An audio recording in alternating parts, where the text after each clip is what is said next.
I walk through the world with the bones of my ancestors, and I carry in my bones the stories, the life, the love, the death, the values of those who came before me, so many of whom I've never met. And when we have a relationship with ancestry, we begin to encounter the expansiveness of history, of God, and to realize that we are but a character in a larger intergenerational story. And while we may be the protagonist of our personal chapter, we also have a role in supporting the larger arc. Yosef HaTzadik was always aware of the great story of which he was a part. When Potiphar's wife attempts impropriety, he responds, Ve'ech e'aseh hara'a gdolah zot v'chatati le'elokim. How could I possibly do this great wrong and sin to God? When he solves the dreams in jail of his prisoner counterparts, he declares, Halo le'elokim pitronim. Do these solutions not ultimately come from God? And when he has the chance to rise to power through Paro, we are reminded, Et asher ha'elokim oseh higid leFaro, that ultimately all of this is coming from God. Yosef brings his awareness that he is part of a larger divine picture and message and story into the conversation.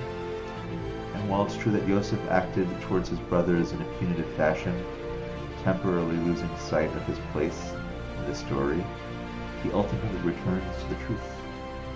Vayomer ani Yosef achichem asher mechartem oti Mitzrayim. I am Joseph, your brother, whom you sold towards Mitzrayim, towards Egypt. Ve'ata al te'atzvu ve'al yichar be'enechem ki mechartem oti hena. Don't be sad. Don't be angry that you sold me here. Ki lemechiyah shelachani elokim lifnechem, because ultimately it was part of God's plan to send me ahead of you in order to ensure our sustenance. In Parashat Vayechi, Yaakov implores his sons to bury him in Eretz Canaan, and it is Yosef HaTzadik who takes the mantle. And when Yosef lies on his deathbed, he reminds his brothers that they are but players in a larger narrative that will end in redemption. The path to that redemption is to hold in our consciousness our intergenerational connectivity and reciprocal impact. Vayashba Yosef et bnei Yisrael lemor, Pakod yifkod Elokim etchem, v'alitem et atzmotai mizeh. And Yosef made the sons of Yisrael swear, saying, When God has taken notice of you, you shall carry up my bones from here. But as generations pass, it's not always easy to hold on to these stories. Masechet Sota tells us that by the time Bnei Yisrael were ready to leave Mitzrayim, in their experience of slavery and time-boundedness, they had lost the location of Yosef's remains. But Serach bat Asher had not forgotten the obligation of her forefathers, and preserved the location of his interment to share with Moshe. Bnei Yisrael would have to carry the coffin for as long as they were traveling, and that's not an easy task. Some might see intergenerational history and the obligations that emanate forth as burdensome, but in fact they are ripe with blessing. Vayikach Moshe et atzmot Yosef imo. Moses took the bones of Yosef on behalf of the Jewish people, brought the intergenerational consciousness forward. And it was through the bones of Yosef, the Midrash tells us, that the sea was split.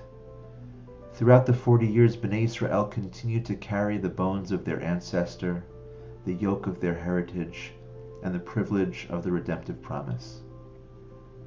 At a time in which the people entered the land and were establishing dominion, the presence of God was needed more than ever. And then, in Sefer Yoshua, Vet atzmot Yosef asher elu b'nei Yisrael mitzrayim karu b'Shechem. The bones of Yosef which the Israelites had brought up from Egypt, they buried in Shechem. In our time, the bones of our ancestors are the values, the traditions, the mitzvot. When we daven, we carry with us the legacy of our foreparents who prayed for a better life. When we choose to prioritize family time and invest more deeply in the relationship of loved ones, we carry with us the legacy of those who sacrificed endlessly to support and nurture the family whom they held so dear. In Yiddish there's a saying, Mishlept Golis, that as we navigate our time in the experience of exile, we do so with the less than pleasant, burdensome act of schlepping. And while the word ol is often translated as burden, it also means yoke, a device used to connect two oxen together to ease the burden of the load. When we carry the stories, the traditions, and the commandedness of those who came before us, we come to realize that it is the very thing that at first evaluation may seem like a burden that ultimately allows us to carry the unexpected weight of life with greater ease. May we in our bones carry with ease the knowledge that Hashem's mitzvot, our obligations to God, to those who came before us, and those who will come thereafter, ultimately sustain us in a path towards ultimate redemption.